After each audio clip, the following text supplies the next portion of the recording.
kali ini kita mau ngobrolin sesuatu yang kuno, tapi kok relevan banget sama hidup kita sekarang. Stoicism.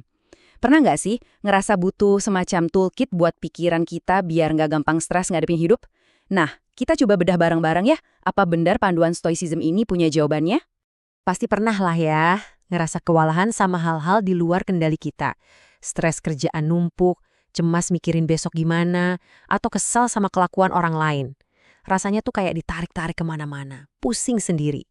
Tapi gimana kalau sebenarnya ada cara buat kita tetap adem dan kuat di tengah semua kekacauan itu? Ada loh semacam perangkat mental yang udah diuji ribuan tahun buat ngebangun ketangguhan dari dalam diri. Nah, inilah yang ditawarin sama Stoicisme.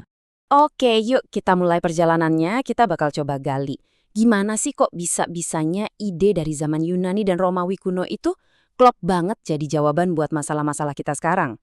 Sip, sebelum kita lanjut lebih jauh, kita perlu lurusin beberapa hal dulu nih. Soalnya, banyak banget miskonsepsi soal stoicisme. Jadi, kita mulai dari definisinya dulu ya, biar nggak salah kaprah. Intinya tuh gini, stoicism itu bukan soal pasrah, nyerah sama keadaan, bukan. Justru sebaliknya, ini filosofi yang proaktif banget.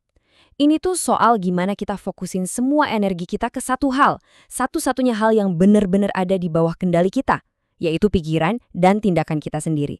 Nah, ini nih salah paham paling gede. Orang sering mikir stoa itu orang yang dingin, kayak robot tanpa emosi. Salah besar, mereka itu justru berusaha biar nggak dijajah sama emosi negatif. Coba deh bayangin kapten-kapten.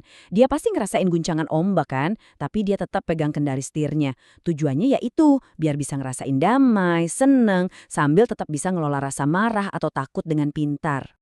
Dan ini bukan filosofi kaleng-kaleng yang baru muncul kemarin sore ya. Akarnya tuh dalam banget. Mulai dari pendirinya, Zeno yang ngajar di Athena, sampai ke Seneca, penasehat kaisar yang kaya raya, bahkan seorang Marcus Aurelius, kaisar Romawi paling berkuasa, yang nulis catatan pribadinya di tengah-tengah medan perang.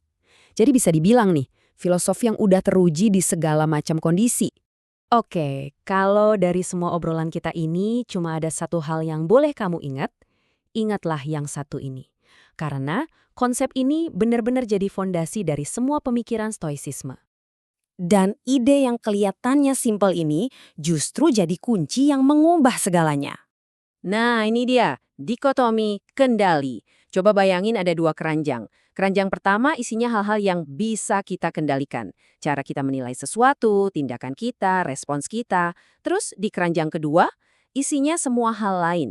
Macet di jalan, cuaca, omongan orang lain, bahkan kesehatan kita sendiri, itu semua di luar kendali langsung kita. Menurut para stoa, hampir semua penderitaan batin kita itu sumbernya cuma satu. Kita salah fokus. Kita sibuk ngurusin keranjang kedua yang nggak bisa kita kontrol. Oke, jadi kita udah tahu nih fokusnya kemana. Pertanyaannya sekarang, gimana cara ngelakuinnya dengan benar? Nah, disinilah 4 kebajikan stoa masuk buat jadi pemandu kita. Anggap aja 4 kebajikan ini kayak 4 arah mata angin di kompas moral kita. Tiap kali kita bingung mau ngambil keputusan, kita tinggal lihat kompas ini dan tanya ke diri sendiri. Mana tindakan yang paling bijaksana? Mana yang paling berani? Mana yang paling adil? Dan mana yang paling seimbang? Kompas ini yang bakal nuntun kita biar tindakan kita selalu lurus, sesuai sama prinsip. Yuk kita bedah singkat satu-satu. Pertama, kebijaksanaan. Ini soal kemampuan ngelihat situasi secara jernih apa adanya. Kedua, keberanian. Ini bukan berarti nggak punya rasa takut ya, tapi tetap maju ngelakuin hal yang benar walaupun takut. Ketiga, keadilan. Ini kompas sosial kita, gimana cara kita bersikap adil dan baik ke orang lain. Terakhir, moderasi. Ini soal pengendalian diri, nyari keseimbangan dalam segala hal. Nah, 4 hal ini kalau digabungin jadi resep buat hidup yang baik. Oke, teori-teori tadi keren kan? Tapi stoicisme itu filosofi buat dipraktekin, bukan cuma buat dipikirin doang. Jadi, yuk kita lihat gimana caranya ngubah semua ide tadi jadi aksi nyata.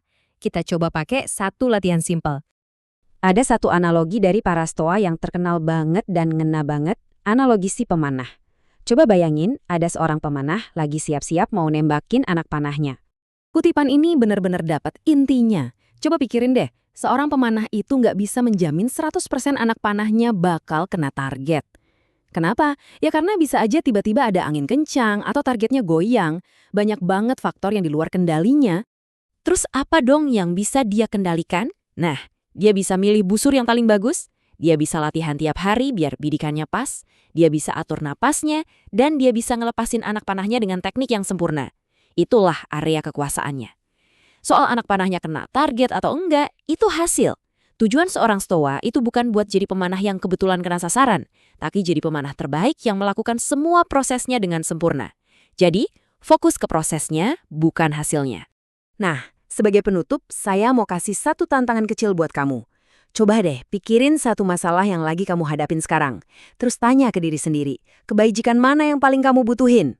Apakah butuh lebih banyak kebijaksanaan buat ngelihat masalahnya lebih jernih? Atau butuh keberanian buat ngadepinnya? Mungkin butuh keadilan buat ngurusin sama orang lain? Atau justru butuh moderasi biar reaksimu nggak berlebihan? Nah, itulah stoisisme dalam aksi. Bukan cuma di buku-buku kuno, tapi di sini, sekarang, di dalam kepala kita. Coba pilih alat mana yang mau kamu pakai hari ini.